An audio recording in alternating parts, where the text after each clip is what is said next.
Hey everybody, JJ here, back again with another Zoom networking presentation on a Saturday. Love my Saturdays. We got an unbelievable young man come to speak with us today. Really impressive guy, really smart, great personality, great character, great heart. It's what I look for in people I want to work with. And he's talking about a really hot topic right now, which is multifamily. Um, the young man, like most of us, started his way early and learning and studying and became an entrepreneur. Now he's just very, very accomplished and very respected in his field. I'd like to introduce my good friend Josh Roosen. Josh, how are you? JJ, I'm doing well, my friend. First off, again, I want to say thank you for allowing me the opportunity and creating such an amazing group here. What you've done is pretty incredible. Well, thank you so much. It's crazy. I never imagined it would get to this point when I started it. But what's even crazier is now by being visible, I'm able to make relationships and friendships with people like yourself.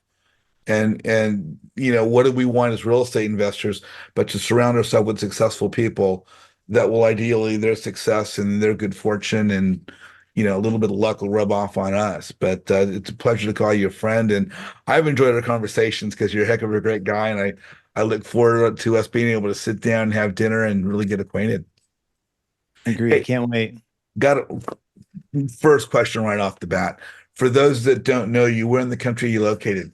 So I currently live in St. Augustine, Florida, so just south of Jacksonville. Wow, it's a beautiful place down there. So Josh, what I want to talk about really is you, right? We're going to talk about your topic, multifamily, dying to hear about that. But, I want people to know you, how you came about and how you got started. We all get started in a different way. Um, you know, and you're a young man, so it's not like you're like like my age, bordering on the age of extinction. But as we any of us make our transition from a young person into joining the workforce, at 16 we're driving, at 18 we're voting, at 21 we're able to buy an alcoholic beverage. Through those years from you transitioning from your teens to your 20s, was real estate even on the landscape for you when you were a younger person? Was mom an agent? Was dad a contractor? Or was this something that came for you later? And if it came later, what were you doing in your teens and your 20s? Yeah. So first off, JJ, great question. I did not absolutely have this growing up. And in fact, I grew up very middle class. My dad was a director of technology at a school district, and then my mom, a stay-at-home mom. So very fortunate to have that. However, almost like rich dad, poor dad, they definitely had the poor dad mindset, right? To try to save their way to wealth and not have their money work for them, but them work for their money. Well, I did have an aunt who was in real estate. In eighth grade, she gave me the book Rich Dad Poor Dad. And truthfully, I read it, but I wasn't at an age where I was receptive for what that message was yet. Fast forward to college, I want to be a doctor, and I'm actually working for a physician. And this guy was someone that I really looked up to. He's very successful. And I'm getting ready to go into my senior year, and I actually paid like $1,200 for a course to study for the MCAT. And back then, that was like all the money I had, right? So that was a very significant investment. And this guy comes home one day and he's like, "Don't do it. I wouldn't let my kids do it. You're crazy." And I'm sitting here like, what in the world is this guy talking about? Like, he must have had a bad day. So he goes on to explain, and he was an orthopedic surgeon. In the 90s, he used to make seven figures a year, and now he's lucky to make half that. And so I'm sitting here, and I graduated college 2013. So I'm sitting here and like, dude, this guy's complaining about making $500,000 a year. Like, my family growing up never made over 100 grand. And again, I'm not complaining. I'm just saying, like, dude, that was a good problem to have. Well, this gentleman that I work for goes on to paint the picture that I'm going to go into more debt in medical school. I'll probably be at least 300,000 in debt by the time I graduate, and then have a residency and a fellowship. And so I'll be in my early 30s. And he thought by that time, physician reimbursements or what a doctor would make would be significantly less, like 1 to 200,000, depending on the specialty. And so he paints a picture to get out of all this debt. I'm going to have to live in a 1 bedroom apartment for like a decade. So I'm thinking I'm like 40 years old, just starting life. And so I was like, okay, well, I'm not going to do this. What do I do? And he's like, go into business. I make more money from my, business pursuits than I do being a doctor. So I graduate with a biology degree. I move home and I decide I want to start a home healthcare company. I had very limited resources. I mean, I had a substantially negative net worth. And I'm at my parents' house, and every day, Monday through Friday, I'm going to Panera or Starbucks 9 to 5. And I'm sitting here like I'm going to piece this business together. Well, 6 months in, my parents are like, Josh, this is a pipe dream. My student loans are coming due. I was driving a 2004 Impala SS with like a quarter of a million miles on it. And I was, they're like, look, you got to get a job or you got to get out of the house. And so I was devastated. Well, what I didn't know, and a lesson I had to learn the hard way, is I didn't know the difference between activity and accomplishment in business. Meaning, 6 months in, I had a website, brochure, Google Voice number, I mean, you name it, but I didn't generate any revenue. And so at that point, I got a sales job just to appease my parents, and it was literally selling lawn care, weed control, and fertilizer, like out of a call center type thing. So basically started doing that. And then I ended up connecting with my aunt who's in real estate. And then I bought my first house in Grand Blanc, Michigan. So those of you that are in Michigan, it was $102,000. I bought it with an FHA loan. I ended up not living in it. I moved a buddy in. My mortgage and taxes and insurance were 707 a month. And then he was paying me 1,200. So at that point, year one, I already made my investment back and I had proof of concept of real estate. Well, fast forward to there, I was making about 60 grand a year at the lawn care company, not a lot. And I realized that I had more potential. So I took a job working for Fortune Builders. I know you guys are really familiar there. So I moved from Michigan to San Diego. I was on the inside sales team, and that's where things really started to take off, right? I was able to grow my income pretty substantial, multiple six figures. And at that point, started buying turnkey rentals through what they called the Passive Income Club. So it was like white labeled Memphis Invest, Jacksonville Wealth Builders. However, at that point, what I realized was a couple of years in at Fortune Builders, I couldn't trade any more time for money. I was working like 65 hours a week relentlessly. California, being W-2, is not a very good state for taxes. I think state income taxes like goes up to like 13%. And so they were taking about half of what I made. And I would have to save up $20,000, $30,000 to add a couple $100 of passive income to my portfolio, buying these single family homes.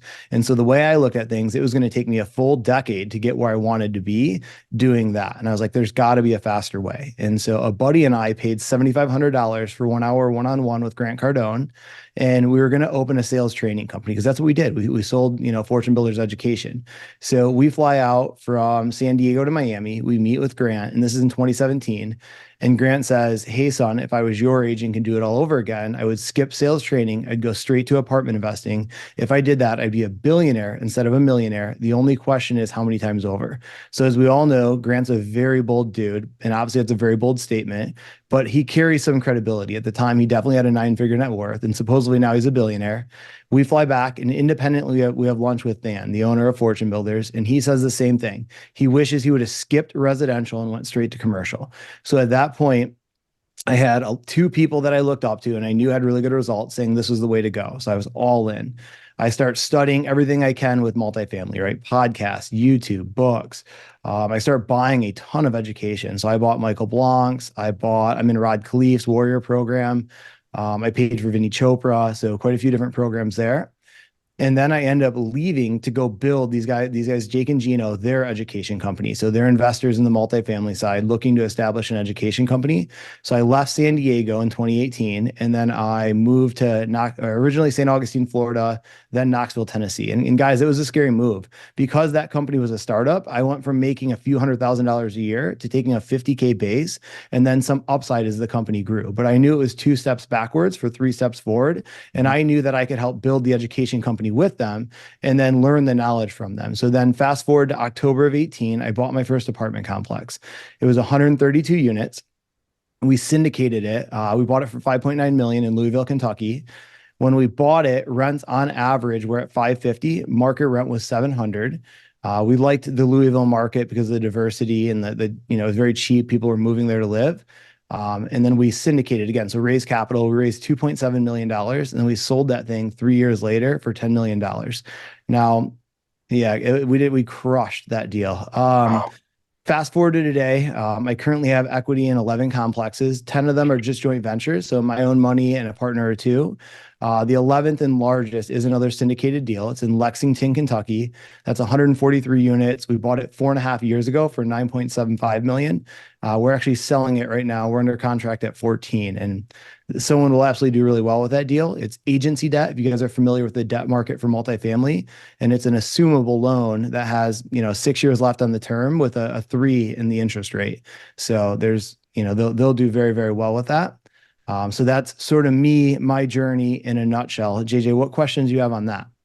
Wow, that's crazy. No, just your growth and I think it sounds like part of it is just right place, right time. But getting to sit down with Grant Cardone is huge. Thin Merrill has had his own great escalation of success, and what he did with Fortune Builders is very well recognized. Man, you just done a lot in a good amount of time, and your background is quite impressive. Your whole presentation is very impressive. Let me ask you, as you went along in your growth to where you are today, is there one or two people that stands out as being really influential as a mentor for you? Yeah, so first off, guys, I wouldn't have been able to do this without a good team around me and a lot of mentors. Because with my family, when I first got into real estate, they were like, we can't do this. You can't be rich. It's tenants, termites, and toilets. And in fact, right, they were the reason I had to hang up my first entrepreneurial journey. However, again, I am grateful that I had people around me that showed me this was possible and how to do it. So I would definitely say, first off, the orthopedic surgeon I worked for, he's a very, very, very successful individual, and he instilled belief and confidence in me that it was possible. I would definitely say the whole Fortune Builders gang. I think what they established there is very incredible. And then my original first mentors in the multifamily side, Jake and Gino, those guys are super awesome. And truthfully, on that first deal, if I didn't have them to partner, I didn't have the net worth, I didn't have the liquidity, and I didn't have the experience. That's what allowed me to hitch my wagon to a moving train and go further faster. Good for you, man. Now your personal presentation is excellent.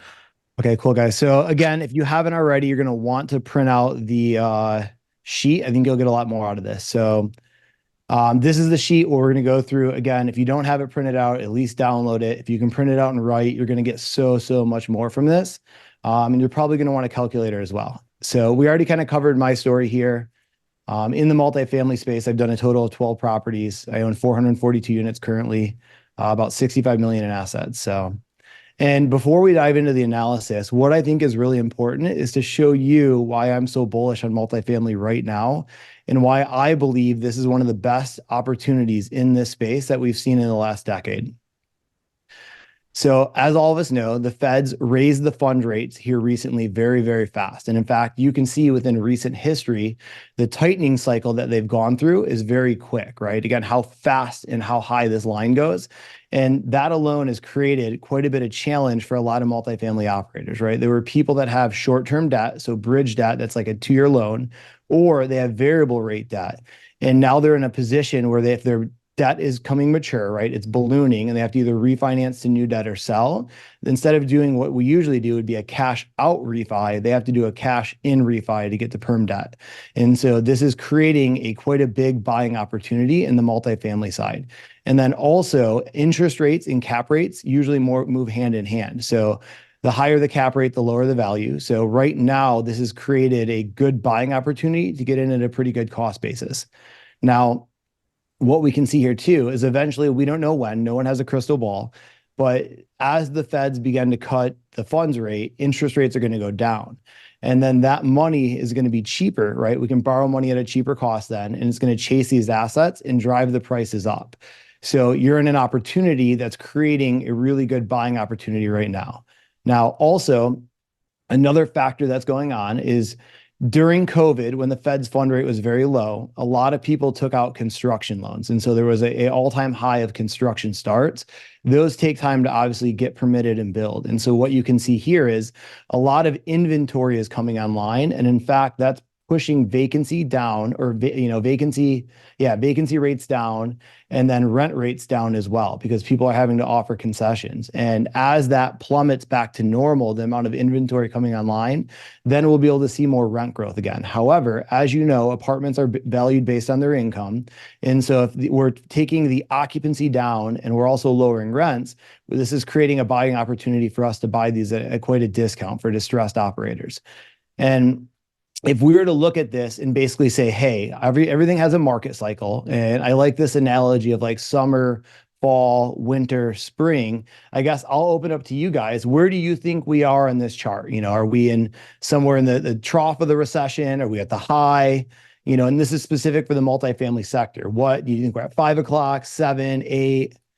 Where do you guys think we are? Okay, so if I had to guess, I would say we're somewhere between the 4 and 8. And if I was really, really to guess, somewhere between the 5 and the 7. I think that this is the buying opportunity right now. And in fact, my goal in the next 18 months is to double my portfolio.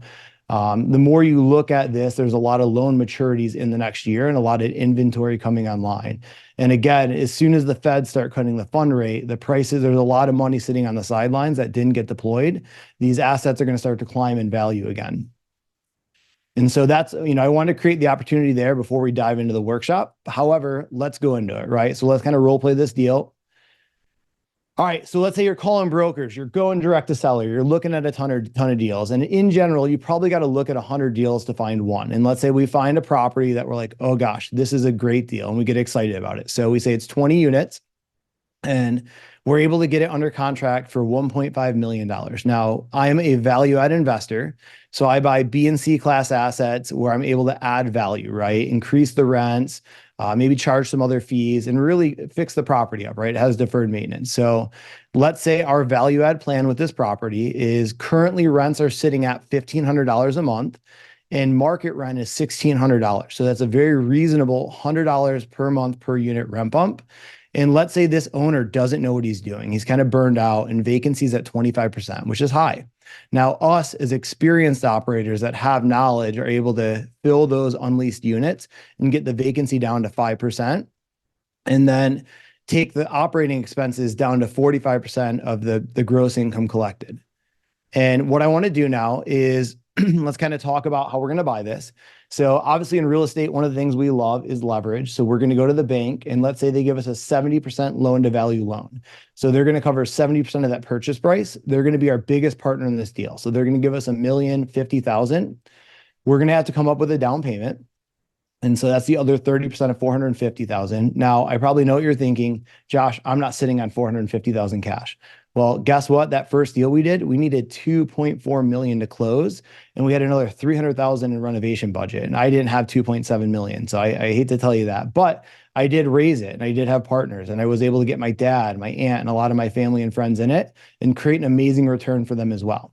So let's say we're going to renovate the units. Again, at 10,000 a door is a pretty light renovation, but we're going to be able to add a lot of value. We're not just the greedy landlord that's increasing rents. We're also making it a safer, cleaner spot for them to live. So total cash investment is going to be 650,000 on this deal. And if you have this sheet, what we'll do is let's go ahead and run some of the numbers. So all the blanks in there, we'll kind of go through now. So the first number in there is price per square foot. And obviously to do this, we're going to take the price, so 1.5 million, and divide by 15,000 square foot. And that's $100 per square foot. The next one is going to be cap rate. Let's cover the formula for that. So the cap rate equals the NOI divided by the value. So net operating income. So for those of you that don't know that, is you take the gross income, subtract out all the expenses, like you can see on the left side, before the debt service. And so what we're going to do is take that NOI of 135,000, divide it by the $1.5 million purchase price to give us a 9.1 cap. And then going in our cash on cash, we're going to want to calculate that as well. So again, annual cash flow we're going to take the annual cash flow, divide it by the initial investment. And how to calculate that, we're going to take that net operating income and we're going to subtract out the mortgage or the debt service and divide it by our initial investment in. So this year one owning it, we're expecting $53,820 in cash flow. And to buy this, we put 650,000 in. So dividing those two numbers, we get 8.28% cash on cash return. Now, a very important metric that your lender is going to look at is going to be debt service coverage ratio. And they're going to want at least a 1.25 to loan on these properties. And multifamily, one of the reasons I love it is it's much more asset-based lending. For those of you that have got residential mortgages, I mean, they want to know what color underwear you wore last week. This one, I mean, I submit a personal financial statement and a schedule of real estate owned. I'm not encouraging anyone to lie, but it's stated. Like I could put I own the Empire State Building on there, and I'm not sure it would raise any flags. And again, I'm not saying lie. They just underwrite the asset and scrutinize that much more rather than they scrutinize the individual. So to calculate that, we'll take the NOI, the net operating income, and we subtract that by the debt service. So we're going to debt service coverage ratio of 1.66. So it's much greater than the 1.25 that the bank's going to want, which is a good thing. Now, year two, again, we go in there and we get the rents from $1,500 a month to $1,600, and we get the occupancy up to 95%, down from 70 or from 75. And that's going to make this building cash flow much more, right? That's the value add. We buy it and we want to make it so it's creating more cash flow and worth more. So how to do that? Again, if you look at this, the new increased NOI is 200,640, and we subtract out the debt service. So then year two, this apartment complex is going to cash flow $119,000. That's almost $10,000 a month. I mean, that's off one 20 unit deal that we're only raising rents $100 a month a unit. Now, let's say we want to sell this, right? Because you have anything you buy, it's like taking off in an airplane, you eventually have to land. So your exit strategy usually is selling or refinancing. And to make it simple, just say we decide to sell this thing. And again, to calculate a sale price, we take the NOI and divide it by the cap rate. Now, we're giving you that the market cap rate is a 7. And so we take our new NOI of $200,640, and at 7%, we have to express as a decimal. So you take that and divide it by 0.07. And this gives us a new value of 2.866 million. And then if you calculate how much we could make doing this plan, what you'll see is, so again, we take our sales price and we subtract out our purchase price, right? Because of the 1.5 million, we subtract out our renovation costs and then our transaction costs. So we're going to pay a broker. It's going to cost us money to do this transaction. And that leaves us with a profit of $965,645.71. And that's, honestly why we love multifamily. And what I would love to do is stay connected with you guys on Instagram. JJ, how much time do we have? I could shoot through a real deal that we've done to kind of show them an example of what this really looks like too. Yeah, keep going, brother. You are dropping gold nuggets. So you just keep going. You guys check this out. So this is a 48 unit deal that I own that will show you kind of, okay, so hypotheticals are always fun. But this one's like a real deal that I own and I bought. And so we can go through that. I didn't tailor it to today. So I've used this webinar before, but just know that, you're going to get a ton of value out of it. So we'll cover how we found it, how I funded it, what my reposition plan was, exit strategy. Again, anytime you take off, right? Anytime you buy, you got to land. And then best way to get into deals like this. So I got this deal from a broker. Staying in touch with brokers is super important. So it's off market. It's 48 units. It's in Morristown, Tennessee. So it's just outside of Knoxville. We bought it for 1.95 million. And these pictures are of the deal. This is right here, an aerial of it. So these were all 2 beds. These are 1 beds. The office, we ended up turning to 2 additional units. So from 48 to 50. But you can see there's some deferred maintenance, right? I don't know if you can see in the parking lot here, but it looks like bombs went off.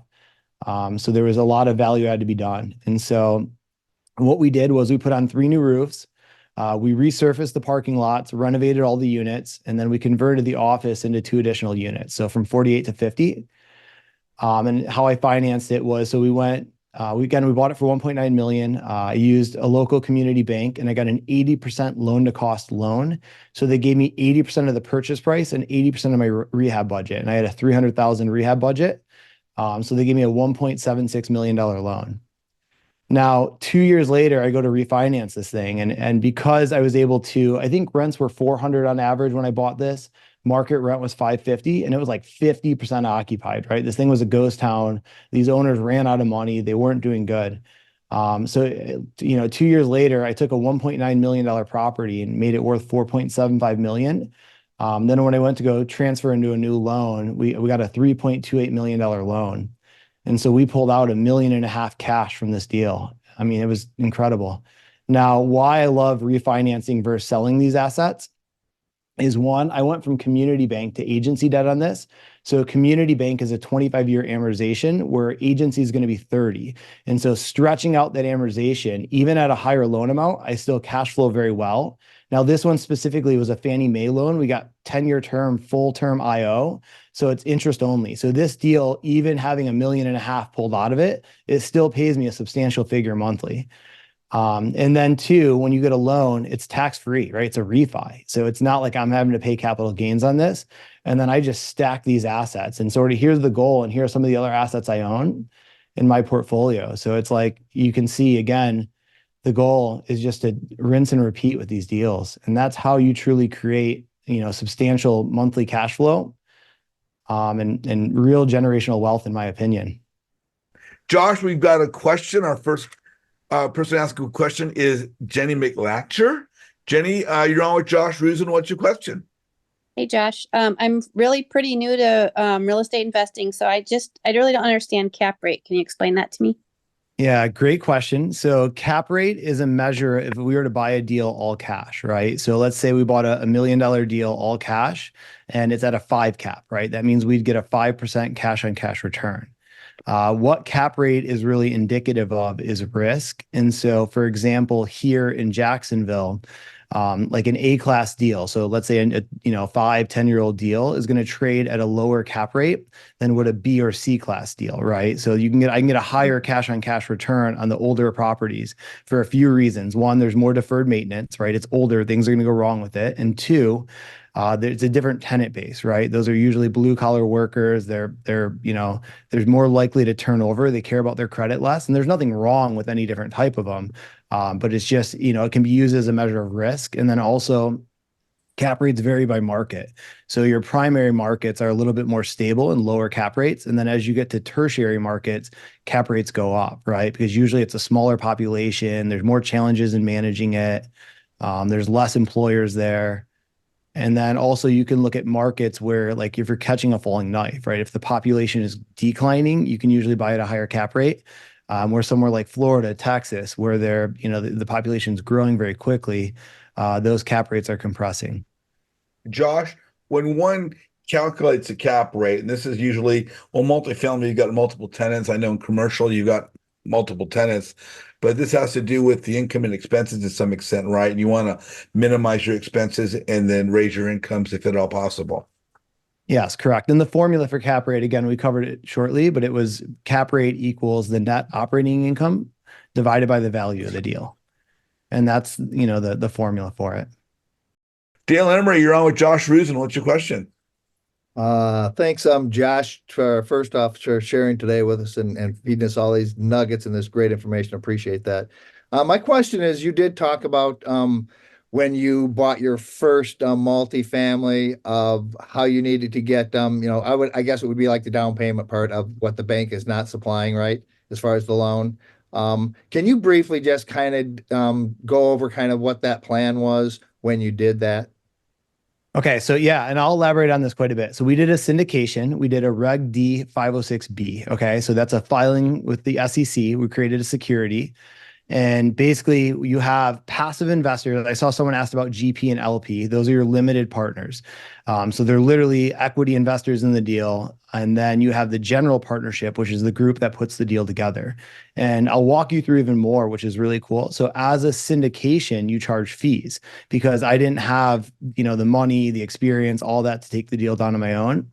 And so early on, when we closed on that deal, we charged a 3% acquisition fee, and it was 3% of the purchase price. So 3% of 5.9 million, I got a $177,000 check day one for closing on that deal, that's a pretty sizable check.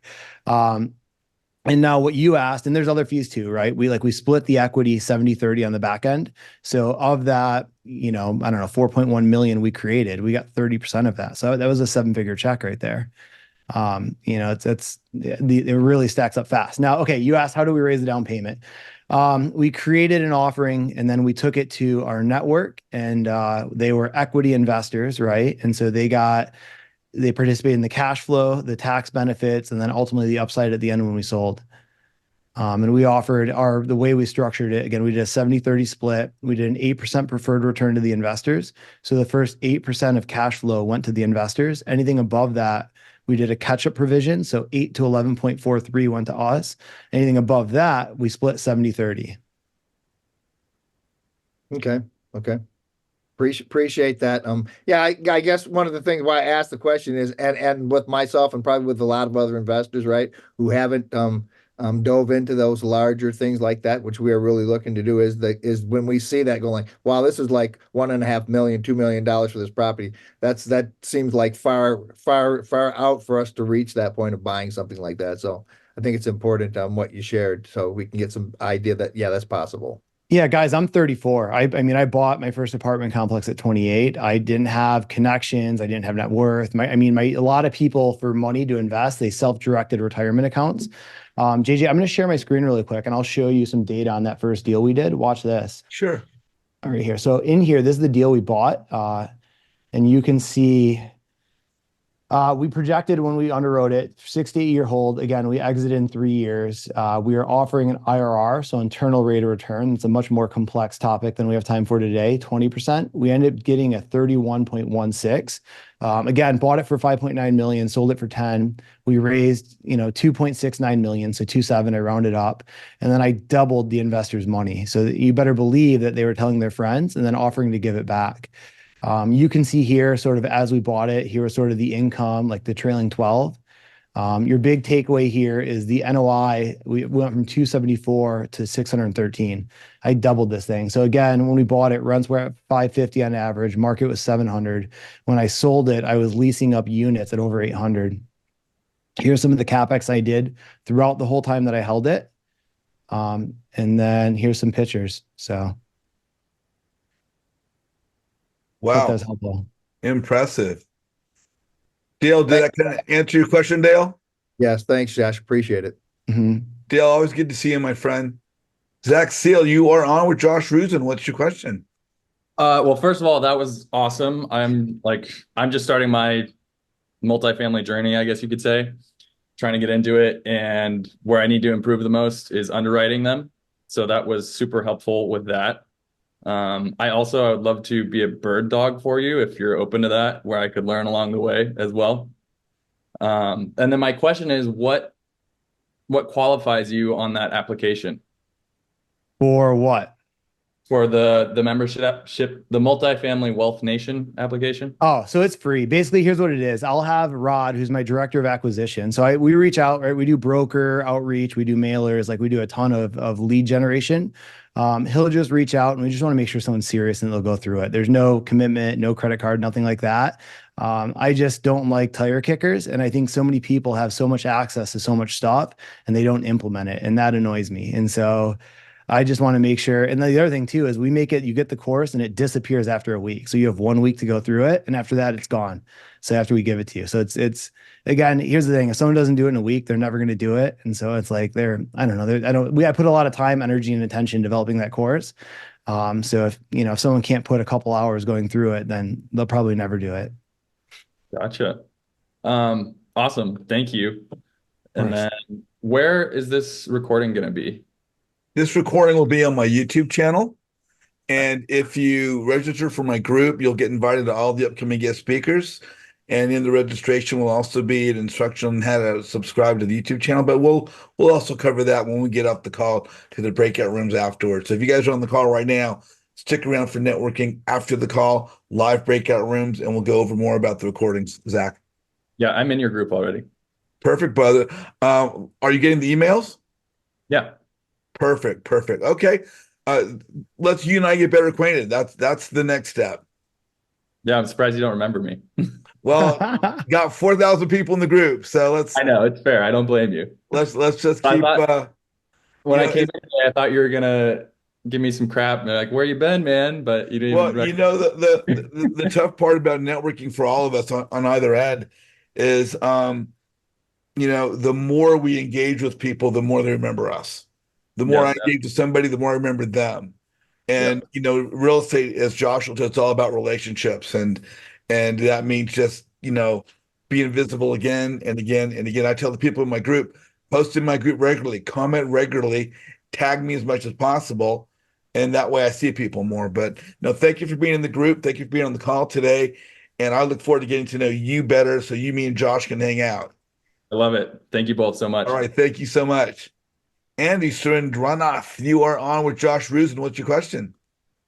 Hey Josh, thanks for that presentation. I've been looking at multifamily and studying about it for a while. And from what I know, if anything between 1 to 4 units, you're basically going by comps, but anything above that, which is what you've presented right today, you're looking at like cap rate, internal rate of returns, and cash on cash returns. Is that correct? And then I have a follow-up question. Yeah, so it's largely based on the values based on the income, so the net operating income specifically. So like JJ said, our goal is to raise that number by increasing the income and reducing the expenses.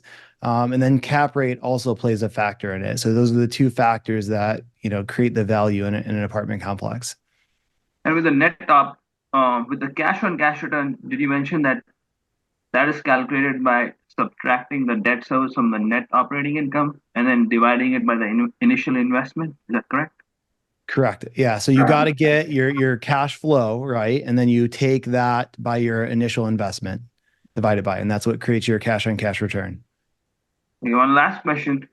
On average, like what would you say is the average cap rate that you're looking for or that investors typically look for? Okay, so this is a tough question. Going in cap rate doesn't matter. And why I say that is I've bought deals at a 2 cap going in because the income is so compressed, right? Like the owners owned it for 30, 40 years, hasn't raised rents, they're month to month, there's a couple units down. Stabilized cap rate is what's more important, and it varies widely based on location. I would say the B and C class assets I'm buying in Jacksonville, I probably look to be able to take it to a 7 cap or greater here. Okay, so you're buying, but you're buying it at like a 6 cap or a 3 cap, and then you're aiming to go raise it to 7. Is that correct? Okay, so this is a really in-depth conversation because some deals I buy for cash flow off the bat, and sometimes I buy for value add, right? And so there's different types of deals I do. And so that varies, right? So for example, I bought a deal and it's an 18 unit and it was built like 6-7 years ago. Rents were 1,800 a unit. I took it up to 2,100. There were students living there. I don't do student housing. And so that one I bought, the value add component wasn't as big. Like you can see that one complex I showed you, we bought for 1.9 million, more than doubled the value, right? I was able to really increase that through increasing the NOI. This one, the value add portion wasn't as big, but my cash on cash metrics going in were really big. So what I really look for is an IRR of a deal, and the metric I look for is 15% or more. Oh, so you look at IRR and that needs to be at 15% or more. Okay. Correct. Yeah, that's the return metric I look for, and usually at least 5% cash on cash going in. That way you have a buffer, right? And the cash flow will pay your bills. I mean, sure, eventually you'll stack up where you're having substantial cash flow. The equity creation is what's really created, what I have in my life. So, And the 15% is something that's your goal when you're trying to sell or refi. Is that correct? Yeah, with your exit strategy, right? That's the timeline you measure it over from buy to, to exit. And yeah, and you have to do financial modeling, which like basically a pro forma, right? Okay, thank you so much. Don McDermott, you are on with Josh Roosen. What's your question? Thank you for pulling these together. I'm very, I'm encouraged and amazed. And I guess the word is go-giver. And Josh, that was incredible.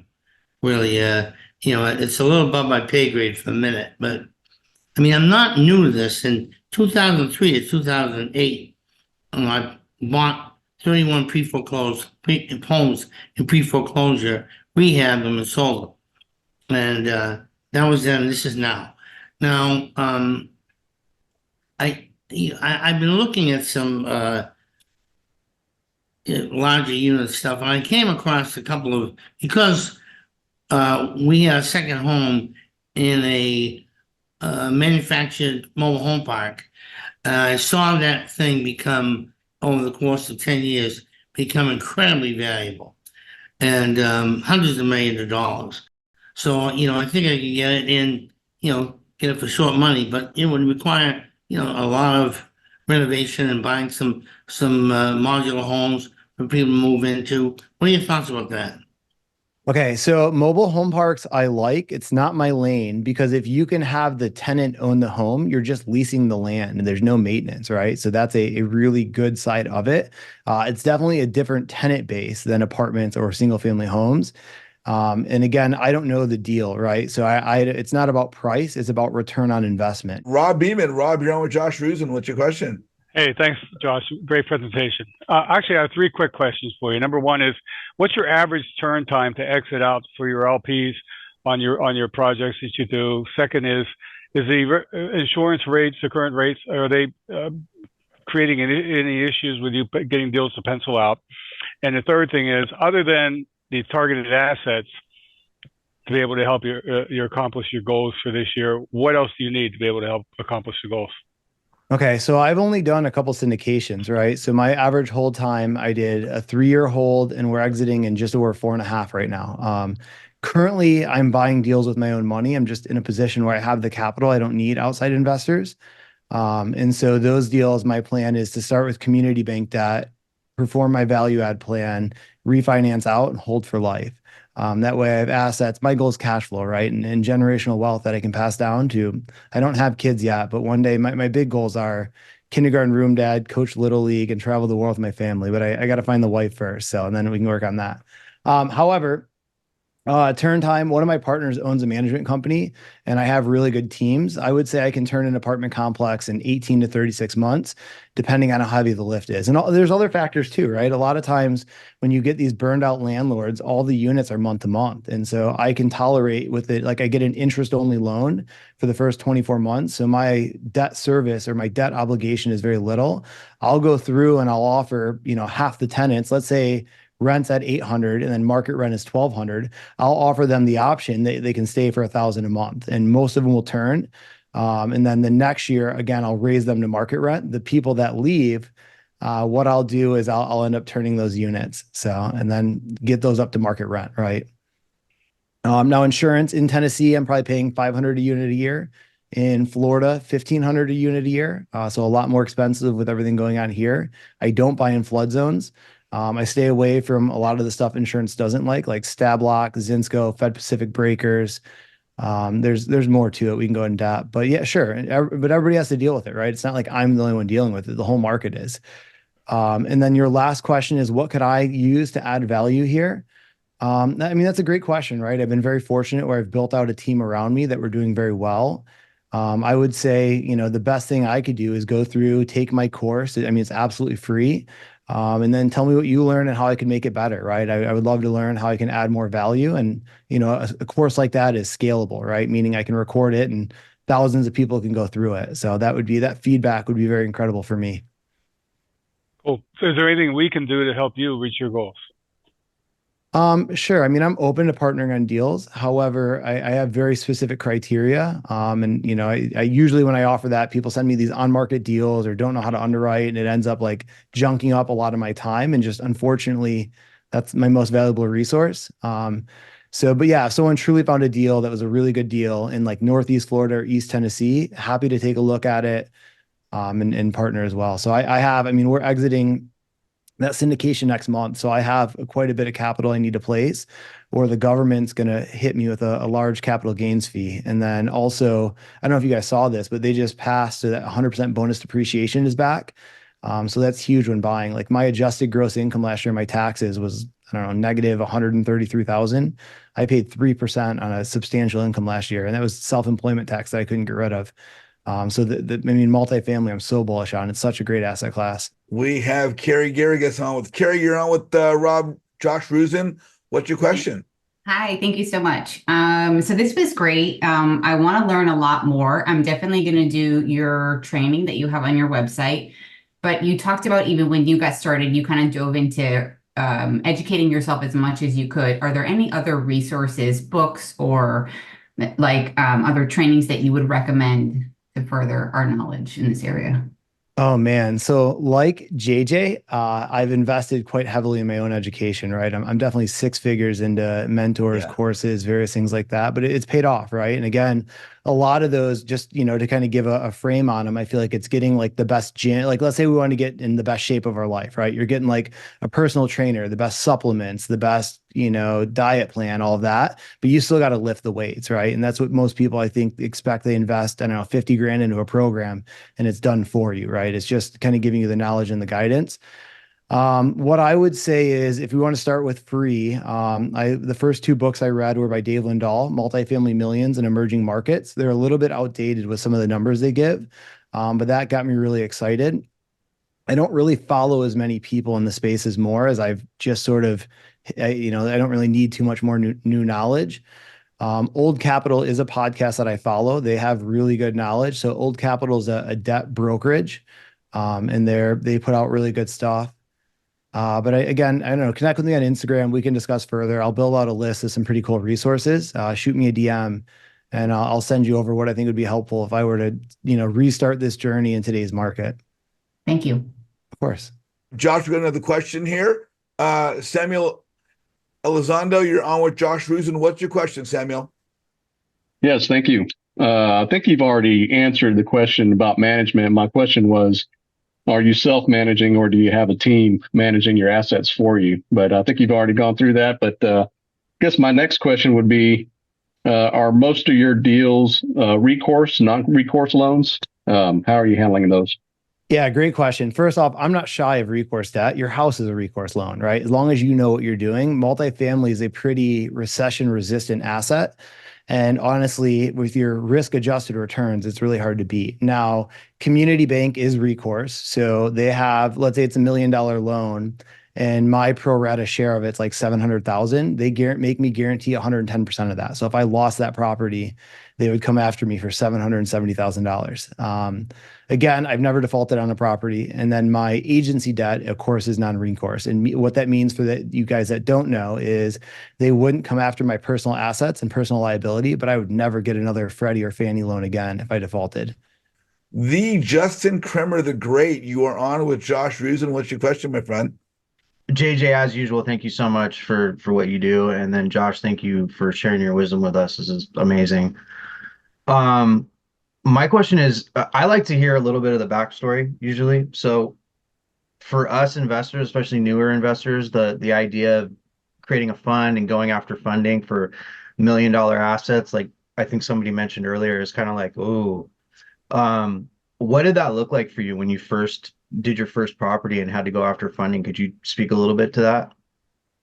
Yeah, so great question. So first off, right, I was in real estate a few years before. So I had proof of concept. So my friends saw and knew what I was doing. So that helped. And I had credibility in the space. Now, I also invested, I didn't have a ton of capital at the time when we bought that deal. So I sold my single family home portfolio. I bought an Airbnb. So that took most of what I had.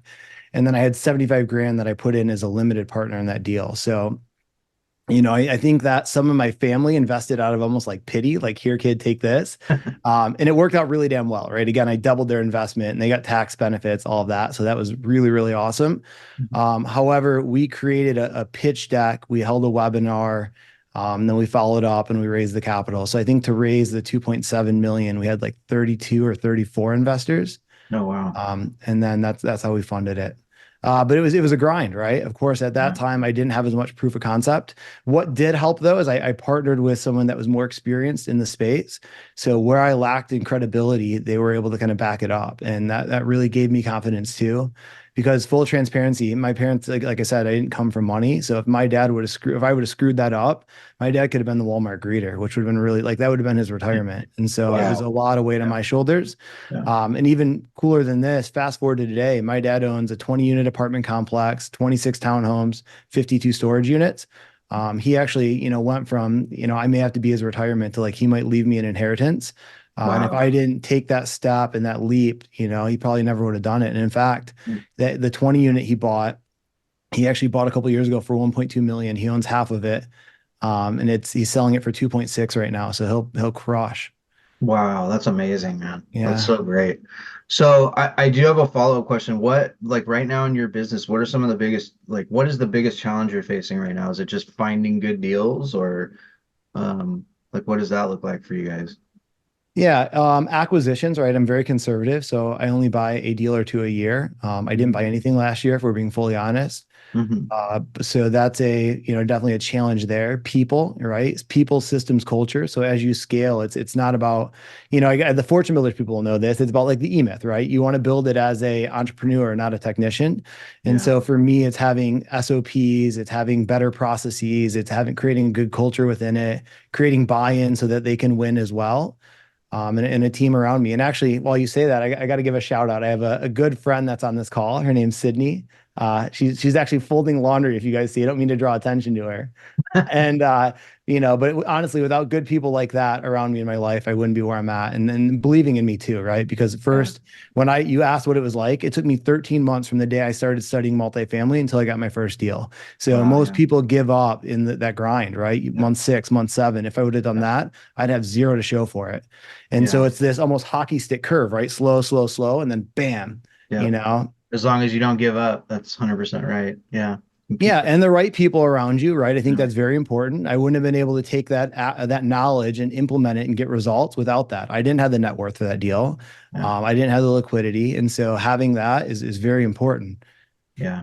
So like JJ would say, having a good network around you, right? Yeah. And that's, I mean, a prime example of the power of what JJ's doing. And Yeah. honestly, his systems he was going through and showing me for networking and how he keeps track of his Amazing. contacts, next level. Yeah. I'm like, Yeah. man, I'm elementary here. Like Yeah. he's crushing it. Yeah. Awesome, guys. Well, thank you. That's all I had. I appreciate you both. Back again, and we have Andy. Andy, you're back on with Josh Roosen. What's your question? Hey, Josh, thanks for that presentation and all your answers. I have a question. Someone takes that course and is there a follow-up after that, or do you, is there any follow-up you offer, or what happens after someone takes that course? How do things work out after that? I mean, we can talk. If you're looking for more support, we can figure something out. Not something I typically do, but we can definitely talk. So if you're looking for more help, we can, I'm happy to have a conversation. We have Trevor Jones. Trevor, you're on with Josh Roosen. What's your question, Trevor? Hey, Josh. Thank you, JJ, for putting this on. And Josh, thank you, man, for the value you're providing, man. Learned so much about multifamily today. I was curious, I know Grant gets a lot of slack for the multifamily. Was wondering, what was your position on that? Are you in the same boat, thinking that that's the best way to go for a new investor? Or do you think it's still good to start with, single family and work your way up? Just was curious on your position. Okay, so I don't think it's a straightforward answer, right? I think each side has pros and cons. I think a wholesale deal you could get out there within a couple months and generate some serious income. However, why I like multifamily and why I wish I would have scaled up sooner is with wholesaling, fix and flips, you're only as good as your last transaction, right? It's very transactional and it's hard to offset those capital gains. With multifamily, I'm stacking cash flow, right? My passive income each month. But ultimately, it's harder, right? I had to have a network around me and a team, and it took me 13 months to close a deal. So, in my opinion, obviously, I'm still doing multifamily. So, that's the way I would push you. But you're climbing a much steeper climb and a much more uphill battle. But if that's where you want to be, why not go there anyways? You just got to know what you're up against and realistically the timeline it's going to take to get there. Awesome. Really appreciate you providing value today. Thank you so much, Josh. Oh, yeah. Thank you for being a part of the call. Adriana, you're on with Josh Roosen. What's your question? Yeah, so my question was if he recommends, taking several courses or just partnering up with someone that already has the experience, the expertise.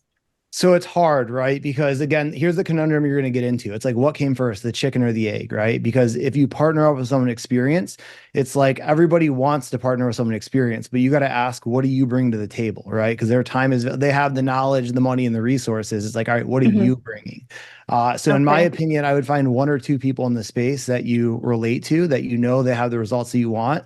follow, them, either seek to serve or more than likely pay to play to get their time, and then be efficient with their time as well and figure out how you can add value and make their life easier. I mean, that's got me, sure, I've paid to be in a lot of rooms, but I also have a lot of people that I was able to build relationships with once I paid to be in those rooms by being a go-giver like JJ and focusing on every interaction, giving more than I get. And just adding value constantly. Got it. Okay. Thank you so much. Great presentation. Thank you, Josh. Thank you, JJ. Adrian, thank you for joining us again. Liz Montoya, you are on with Josh Roosen. What's your question?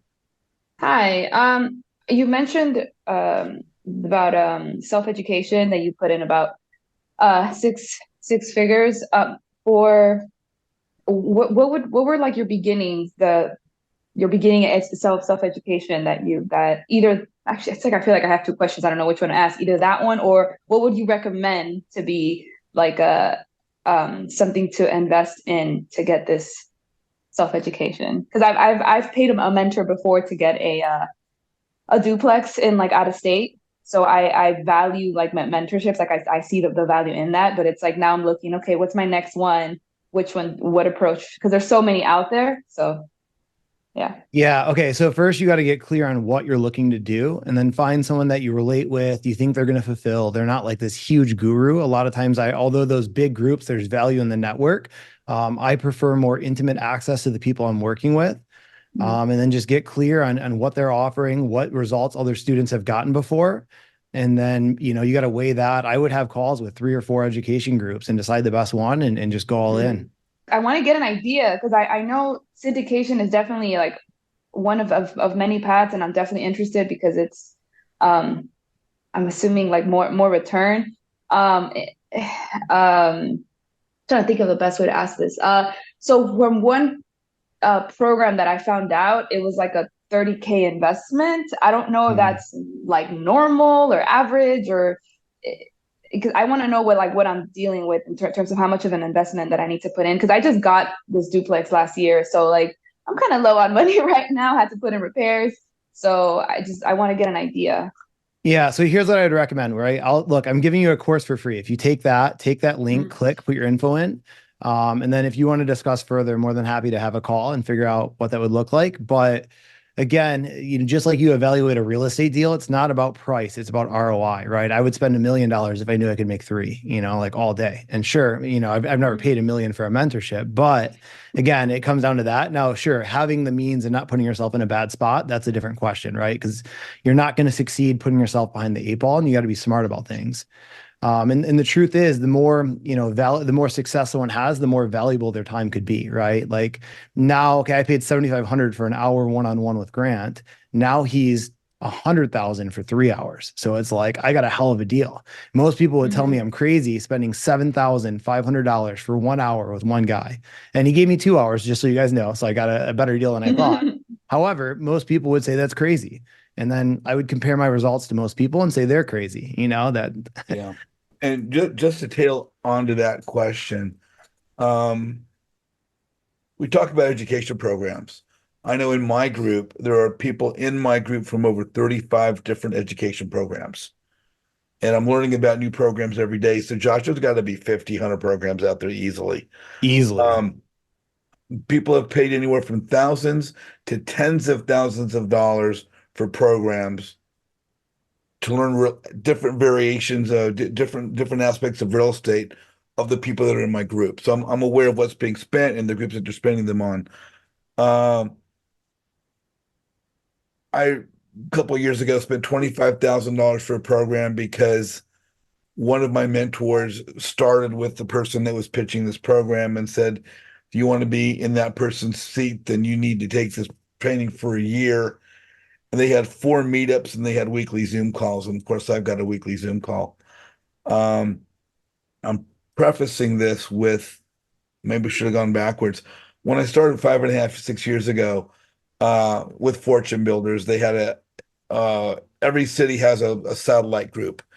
And they had a group here in LA, the Los Angeles Fortune Builders students. It's a different name, but that's essentially what it was. And I went to a meetup and I heard all about this young man named Vince. And he was one of the highly respected people in the Southern California community. And I thought, wow, and he showed up to that meeting, and I thought, I need to get to talk to this guy. So I offered to take him out to dinner, and we went up to Hollywood to Michelli's, a really great restaurant here in Hollywood. And I asked him about the program and the value of the program, and he told me, all the programs are good. The coaching is good, the curriculum is good, the training is good. They have Zoom calls now. The Zoom calls are good. Some of the leaders of certain communities have their own YouTube channel. It's all great stuff. But real estate is not rocket science. It's not brain surgery. You're not making a nuclear bomb out of plutonium. You can get this education at the public library. You can go to Bigger Pockets. You can go to Google. It's out there, right? People have this knowledge. It's out there. The real key to the value of any group you get into are the people. And if you're not networking, if you're not making yourself visible, if you're not building relationships, if you're not squeezing the juice from the orange, as I like to say, you're wasting your time. So from my standpoint, let me teach you how to network. Let me teach you how to build relationships. Let me teach you how to connect with people like Josh that are bringing great value, because I've got 4,000 people in my group. And I will help you to build your network, build your visibility. But by being visible, the key to the success of your business will be to the 5 or 6 people you interact with the most. How do you meet these people? Through networking. Networking leads to visibility. Visibility leads to opportunity. What do you want but the opportunity to surround yourself with people like Grant Cardone and Josh Roosen? I'll put their names in the same sentence. It's how do we network? How do we market ourselves? But most importantly, how do we surround ourselves with good people? That's the real key. The programs are great. And as you talk to more people, you'll find out about their experiences with programs. I myself, like Josh, I spent over $100,000 on education, probably close to 150. Spent $25,000 to a program was really just trying to get all the people that signed up to support their investment opportunities. And it didn't seem like it'd be a lot of training back to me. And they certainly weren't connecting their community to build relationships together, which is exactly the point of my community. So, Josh, I just wanted to throw that in there, and you're welcome to comment on that. Yeah, I got one last tidbit, right? So again, like JJ said, you can get the education on the internet. It's everywhere. You just got to be careful who you take opinions from. We're in a too much information age. Now, the way I look at it is I pay for speed, right? Time is my most valuable resource. You can get as much money as you want in this world. However, you can't get much more time, right? And a good example to hammer this home is if I were to ask you, would you trade places with Warren Buffett? The guy's one of the wealthiest guys in the world. You would tell me, hell no. He's like, he's got a couple years left. Right. And so that hammers home that point that time's worth more than money. And so to take that back to education, if I can invest in education and hit my 10-year goals in 5 or 6 years instead of 10, it's like, what do I value 4 to 5 years of my life? Truthfully, they're priceless. I can't get that time back. So it's paying for speed is a lot of times what I look at it as. So, Josh, I think we're going to wrap up the Q&A part about it, but boy, gold nuggets. Your presentation was spot on. Great answers to the great questions that we had. I sincerely thank you for being on the call today. I'm even more impressed than I was before because you kind of really showed a little bit more of your mustard. Yeah, JJ, thank you for the opportunity. Honestly, what you built here is really incredible. And honestly, you guys, I don't think you realize that. I mean, JJ doing this for free is super awesome. He's investing a lot of his hard-earned time to build something amazing here. So I say we give it up to JJ real quick for everything he's done. You. So thank you. Absolutely, brother. Absolutely. There we go. Hey, Josh, I got 2 last questions for you. And again, we kind of touched on this earlier. So, Josh, people want to get a hold of you. People on the call right now, or people watching on YouTube weeks and months later. What's the best way for people to reach out and connect with you? Is it your MySpace page? Is it Snapchat, Twitter? JJ, I appreciate you. I unfortunately don't know the login to my MySpace anymore and don't have a Snapchat. However, I am most active on Instagram, and my handle is @the Josh Roosen. And Roosen's Roosen. And then we also have a website, multifamilywealthnation.com. And on that site, we offer a free course. If you click Academy, you can have access to that. You just got to put your information in. Someone from my team will reach out. We just want to make sure that if we're going to give you the course, you will take action. But again, it's completely free. That's awesome, my friend. Yeah, just the value of what you bring. And more importantly than that for me is I've taken the time to get to know you, and you've got a good heart, you have integrity, you have good character. And for me, those are the things I look for when I go to do business with people. And I say it all the time. I don't care how wealthy somebody is. If they don't have the character, heart, class, integrity of someone I invite into my own home to sit with my family on a holiday dinner, I don't want to do business with them. You're welcome to my home anytime. My last question for you, I've got a networking group and I talk about that all the time. The importance of networking. And everybody thinks, God, I've had Facebook since junior high school. I know how to use Facebook. I know how to network. But there are so many education groups. We talked about that earlier, part of Liz's question. We have brand new investors coming to the communities that provide real estate education. We have experienced investors coming to the communities that provide real estate education. They all have a Facebook page for their community.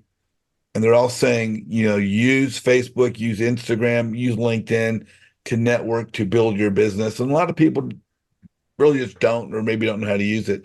What is the importance of networking for the new or experienced investor to build their business through social media? And what's the importance of joining a group like mine? Yeah, great question. I mean, I'm sure you all heard that your network and your net worth are highly correlated. And a lot of times you may be one connection away from a deal, a funding for a deal, a mentor, someone you may know. And these opportunities can change the outcome of your life.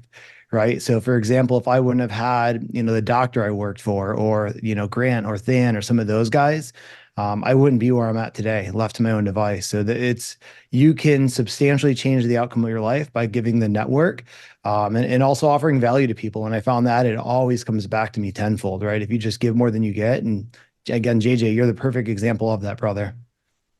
Thank you so much. I really appreciate the recognition, whether it's people like Than, Pace Morby, yourself, myself. Anytime someone's up in front of a group of people trying to help a lot of other individuals, we're going to have naysayers, and that's just part of it. That's just part of it. It just makes us keep walking the line and keep doing what we do. So, hey, we really want to thank you for being on. If you guys are watching on YouTube right now, please like Josh's video presentation. Please put something in the comment section about what your takeaways were, what you liked, how I can improve, bring you a better product, who you might like to see in the future. But thank you so much if you're on the call now for participating. Don't go away. We're going to have some live breakout rooms, some live networking. And Josh, for everybody else, we'll see them out there on the virtual world of internet and social media, right? Yes. Again, thank you so much for the opportunity, JJ. And I truly hope I provided a lot of value here, guys. Oh, unbelievable. Yeah, like top cream of the crop. Thank you so much. All right, guys, we'll see you soon. Stay in touch.